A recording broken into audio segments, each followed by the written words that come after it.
Pinabibigay niya tong card.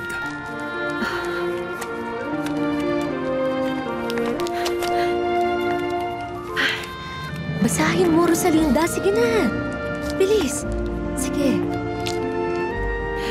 Pumili ka ng araw na gusto mo para sa kasal.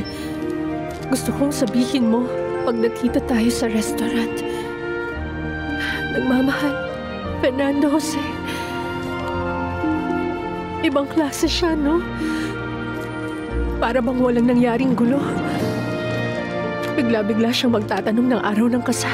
Naku, sigurado kung hinarap na niya ang mama niya at kinumbinsi siya para tanggapin ka na niya bilang manugang. Sa tingin niyo po, Lolo? Oo, syempre naman, Rosalinda. Pumunta ka sa restaurant para malaman mong sagot. Iidlip na sana ako kaya lang gusto muna kitang makausap. May problema ba, Javier? Medyo naiinis daw sa'yo si Lucy. Sabi niya pinayuhan mo daw si Rosalinda na hiwalayan na ang kanyang boyfriend.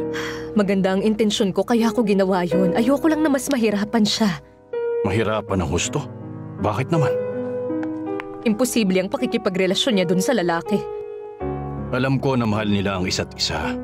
At sabi ni Lucy, wala naman silang maling ginagawa. Wala kasing alam ang anak mong si Lucy. Ikaw, ano bang nalalaman mo sa kanila, Soledad?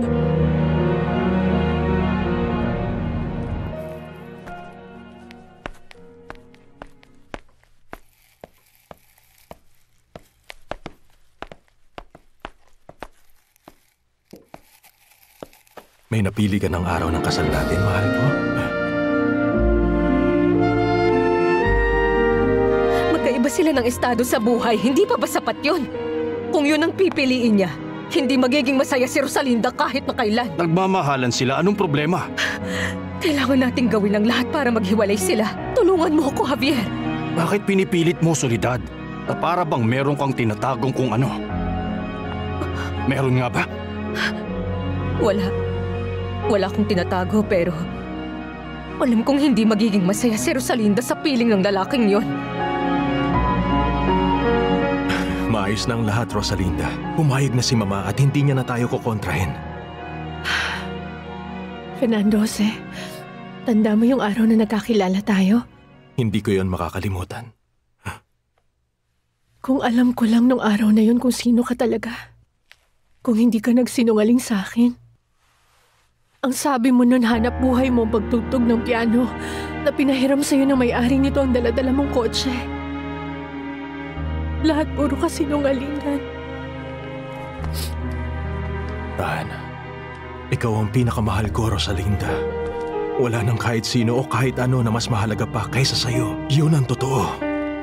Sino magpapatunay na kaya mo akong pasayahin? Ako. Hindi ako naniniwala. Magpakasal na tayo.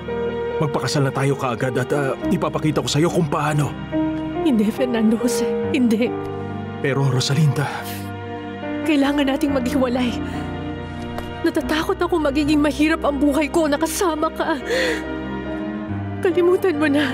Kalimutan mo na ako, Fernando Jose.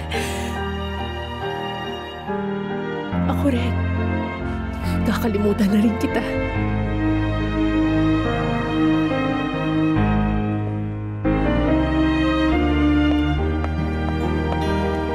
Rosalinda! Rosalinda!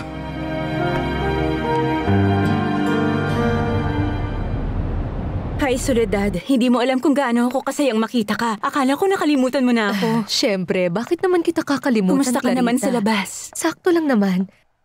Alam mo kung saan ako nakatira? Doon sa bahay ng bayaw ko at ng mga pamangkin ko. Yun naman kasi ang dapat. Kumusta naman sila? Sobrang okay. Oh, alam mo ba, Soledad? Merong pumunta dito at hinahanap ka. Sino, Clarita? 2 lalaki. Yung naunang pumunta, yung naulilang anak ni Councilor Altamirano. At yung pangalawa, yung totoong pumatay kay Councilor Altamirano. Yung sinasabi mong totoong pumatay.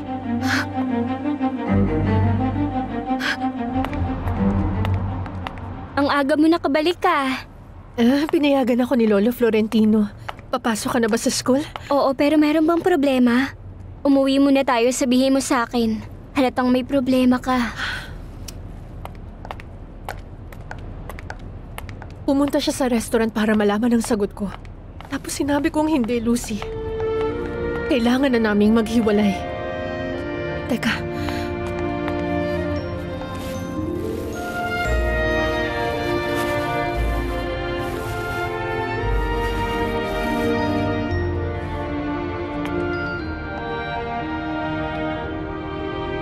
Inang Maria, hindi ko alam kung tama ang ginawa ko o mali.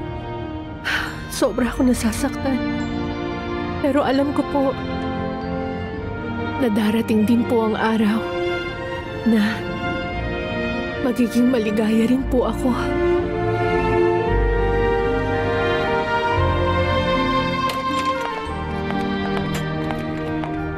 Anong sinabi niya na nakikipaghiwalay ka na? Namutla siya. Sobrang putla. Kinukumbinsi niya ako. Tinanggap na raw ng mama niya ang tungkol sa amin, pero ayokong maniwala. Hiwalay na kami, Lucy. Kami ni Fernando,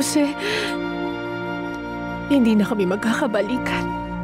Rosalinda.